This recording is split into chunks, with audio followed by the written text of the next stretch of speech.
Hello there friends and welcome back to this video. I'm Raضیه and today we learn the basic rules for making sentences in English language. دوستان عزیز امیدوارم جور سالم باشین. راضیه هستم. باز هم امروز جملات ساده و ابتدایی زبان انگلیسی را میخوانیم که چه قسم جملات ساده زبان فارسی دری را به زبان انگلیسی تبدیل کنیم. So let's get started. به چی ضرورت دارید؟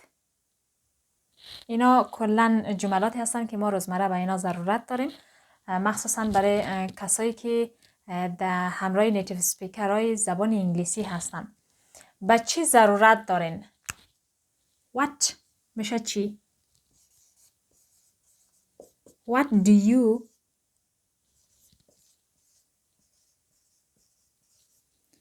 علامه سوالیه. What do you need? What do you need? What میشه چی؟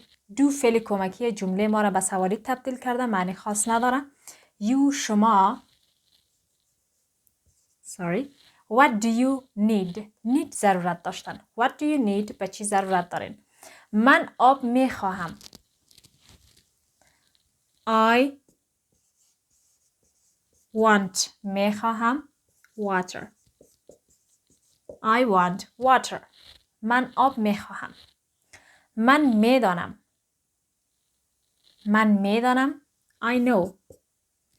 I know. I know. من میدانم. من میفهمم. حق با شماست. حق با شماست. You are right. یعنی گپی که شما میگین درست است. You are right.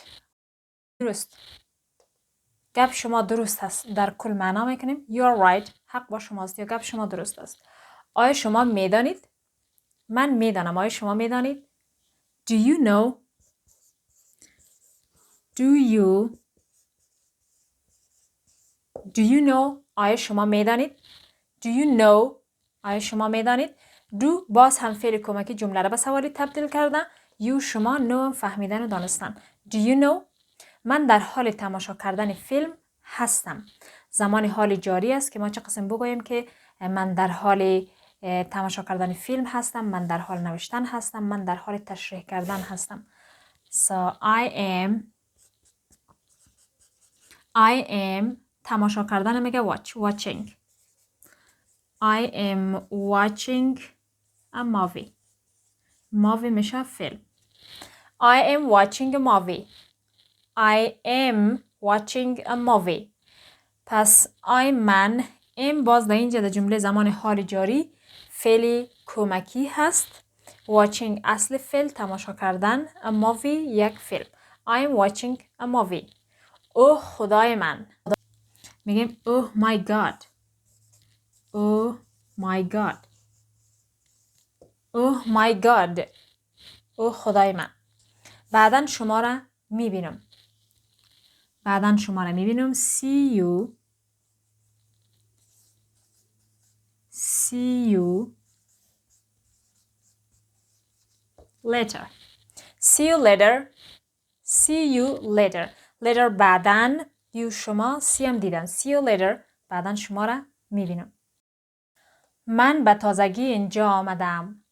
یعنی من اینجا جدید هستم یا من اینجا نو آمدم. I have just come here. I've just come here. من به تازگی اینجا آمدم. just اینجا به تازگی یعنی من در اینجا جدید آمدم یعنی نو آمدم. I've just come here. come آمدن. here اینجا.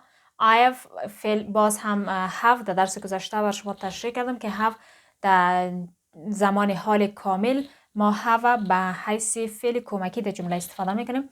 I have just come here. معنی خاصی ندارد. فقط کمک میکنه جمله خود بسازیم. زبان انگلیسی را خوب بلد نیستم. I don't know. don't know بلد نیستم یا نمیفهمم. I don't know English English well. Well خوب. I don't know English well. زبان انگلیسی را خوب بلد نیستم. نهایت تلاش خود را می کنم. I do my best. It means I try harder as much as I can. I do my best. تشکر از همکاری شما. Thank you.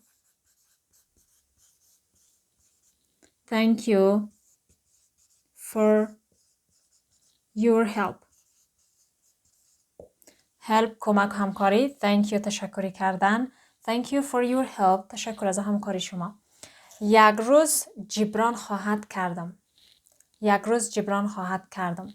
ممکن یک شخصی یا دوستی یا برادر شما نهایت برای شما همکاری کرده، باز برش میگین که یک روز جبران خواهد کردم. چه قسم باید بگیم؟ I will نشانگر جملات آینده است که در آینده اتفاق میفته. I will gratify one day. I will gratify one day. یک روز جبران خواهد کردم. من یک روز رخصت گرفتم. خیلی جمله مفیدیه. من یک روز رخصت گرفتم. It means I can do anything else except to work. Okay. I took a day off. I took a day off. I took a day off. من یک روز رخصت گرفتم. That was all. I hope I could clarify everything for you. How to make simple sentences and how to replace the words from daddy into English language. So if you would like my videos and you understand my lesson, please subscribe, like, share, and comment. I'm waiting for your comments.